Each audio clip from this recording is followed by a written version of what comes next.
대출은 얼마가 나오나요? 이거 가장 궁금해 하실 거거든요, 사실. 반공제를 최대한 배제를 해서 대출을 받는 거기 때문에 거의 한 80% 네, 정도까지는 나온다고 보시면 돼요. 안녕하세요. 트렌드 옥션 경매학원입니다. 오늘은 한동안 바쁘셔서 저희 채널에 등장을 못하셨던 경매의 모든 것 오준석 대표님을 모시고 또 주택에 관련된 다양한 이야기들 나눠보겠습니다. 간단하게 인사 한번 부탁드리겠습니다. 네, 제가 채널에서 자주 안 보였을 텐데요.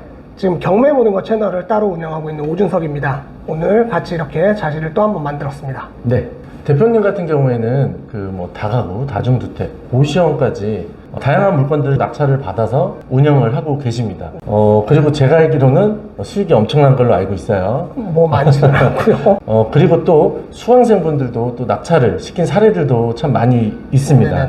그래서 오늘은 그 트렌드 옥션 저희 가족분들을 위해서 헷갈려하기 쉬운 부동산 유형에 대해서 좀 설명을 부탁드리겠고요. 대표적으로 앞에 다자가 붙으면 헷갈려 하시더라고요.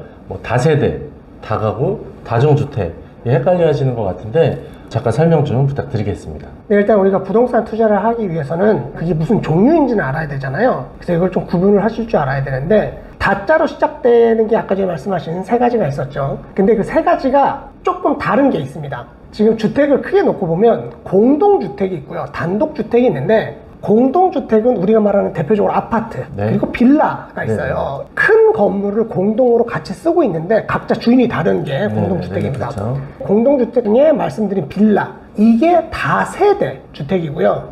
그리고 다가구랑 다중주택 이런 것들은 우리가 얘기하는 단독주택에 해당이 돼요. 다세대와 다가구를 먼저 구분을 좀 하실 줄 알아야 되고 그리고 다가구랑 다중주택의 차이를 또 나눠서 좀 설명을 좀 해드릴게요. 다세대의 주택하고 다가구 주택하고 다중주택은 겉으로 봤을 때는 대부분 다 비슷한 모양입니다. 대부분 4층짜리 대로변 안쪽에 들어가 있는 조그만한 건물들이고요. 저희들이 얘기할 때는 꼬마 빌딩이라고 얘기를 많이 하죠. 그래서 월세 받는 건물이라고 저희들이 이제 유튜브에 소개하는 물건들도 그런 물건인데 보통 4층짜리 건물인데 그거 두 개가 좀 다릅니다. 다세대랑 다가구는 면적의 크기가 똑같아요. 총 평수가 몇 평인 줄 아세요? 200평. 200평? 네, 200평이죠. 200평 정도가 되는 이제 바닥 면적의 총합이 200평 정도고 보통 4층짜리 건물인데 여기서 다가구하고 다세대 같은 경우는 다세대는 4층까지 주택 층수가 돼요. 그러니까 4개 층이 주택이어도 됩니다. 근데 다가구는 3개 층밖에 안 돼요.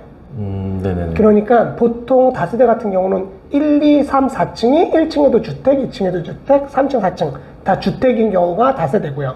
그리고 1층에는 상가, 그리고 2, 3, 4층의 주택. 요게 일반적인 요새 현재 있는 다가구 모습이에요. 상가가 들어가 있으니까 저희는 이제 상가주택이라고 얘기를 하죠. 보통.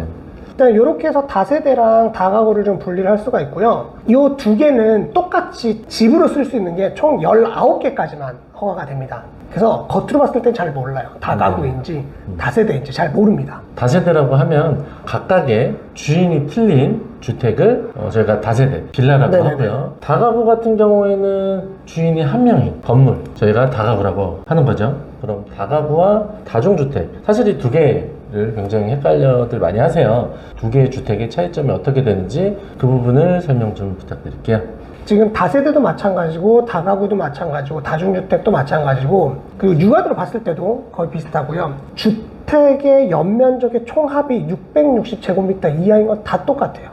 쉽게 얘기해서 한 200평 다 똑같고요. 다가구는 아까 전에 주택층이 3개 층까지 된다 말씀드렸잖아요. 다중주택도 주택층이 3개 층까지 됩니다. 그러면 일단 여기까지 조건이 똑같죠. 근데 다가구는 총 19가구, 다중은 호실수라고 얘기를 하는데 다중은 가구로 분류가 안 되고 호실로 분류가 됩니다. 그래서 호실수에 제한이 없어요. 그러니까 호실이 몇 개가 있어도 상관이 없습니다. 200개, 300개. 뭐 그 정도까지는 주차장법이라든지 이런 것 때문에 만들어낼 수는 없고 호실수에 제한이 없다라는 게 장점이고요. 다중주택도 당연히 호실별 등기는 따로 안 됩니다. 그 대신 다가구는 안에서 밥을 해 먹어도 돼요. 그러니까 취사시설도 있어도 되고. 근데 다중주택은 안에 취사시설이 불가합니다. 우리가 얘기하는 가스레인지, 인덕션 싱크대 이런 게 안 돼요. 그게 가장 큰 차이점입니다. 가장 큰 차이점이다. 그럼 주차장은 어떻게 되나요? 두 개가 어떻게 다르죠? 지금 다가구 같은 경우는 각각 가구별로 한 개의 주차장이 있어야 돼. 지금 새로 짓는 건물들은 다 그렇거든요. 주택의 형식은 다 그런데 다중주택은 다가구랑 다르게 주차장이 많지 않아도 됩니다. 한 7, 8개 호실당 한 개 정도 이렇게 있으면 허가가 나와요. 그게 좀 다른 점이군요. 네. 그러면 수익률 측면으로 봤을 때는 다가구, 다중주택 이렇게 봤을 때 어떤 게 더 수익률이 좋을까요? 일단 매달 수익률만 놓고 본다 그러면 호실이 많은 게 좀 더 유리해요. 그래서 다중주택이 다가구보다는 매달 얻는 소득은 좀 더 많습니다. 그리고 지금 건축법이 바뀌어서 올해 바뀌었잖아요. 그래서 반지하를 주택으로 할 수가 없기 때문에 내가 뭐 경매나 일반 매매를 한다 그러면 반지하가 포함되어 있는 다중주택을 하는 게 좀 더 좋아요. 왜냐하면 그만큼 그 개수만큼 지금은 못 짓는 건물이잖아요. 그 개수만큼 안 나오기 때문에 수익률이 그게 훨씬 더 높습니다. 그래서 시세 차익만 놓고 봤을 때도 반지하층이 포함되어 있는 다중주택이 수익률이 가장 클 거다. 좋다. 호실이 많으니까 당연히 다중주택이 더 좋다. 수익률 측면에서는 그렇게 말씀을 해주셨고요.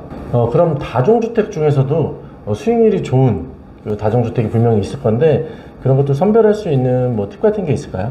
좀 전에 말씀드린 것처럼 지하나 반지하가 있어서 호실수가 좀 더 많은 게 일단 건물 자체만 놓고 봤을 때는 훨씬 더 유리하고요. 개수가 많으니까. 그리고 이걸 내가 유지하면서 월세를 받는데 이제 중요한 부분들이 또 있어요. 입지가 가장 중요한데 임차인이 선호를 해야 가격이 비싸지고 월세를 비싸게 받을 수 있기 때문에 그런 부분이 좀 있고요. 다중주택은 호실 제한이 없어서 좀 더 작은 면적일 경우가 거의 대부분이에요. 그러다 보니까 원룸일 가능성이 가장 높습니다. 그러면 원룸이라는 얘기는 거기에 초등학생이 살지는 않잖아요. 그래서 1인 가구이기 때문에 일자리가 가까운 곳, 일자리가 가까운 곳이거나 대학생들이 많은 곳이거나 이런 게 좀 더 선호하는 지역이 될 수 있고 그게 좀 더 안정하게 임차를 구성할 수 있는 조건이 됩니다. 그거 반대로 생각을 해보면 다가구 같은 경우는 이제 주차장 개수 때문에 보통 집들이 한 건물에 뭐 많으면 7개, 8가구 뭐 이 정도 된단 말이에요.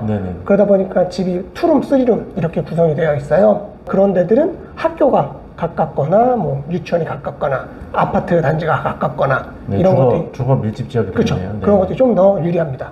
현장 임장 가서도 도움될 만한 얘기들을 좀 어떤 걸 봐야 하는지 얘기를 해주시면 좋겠습니다.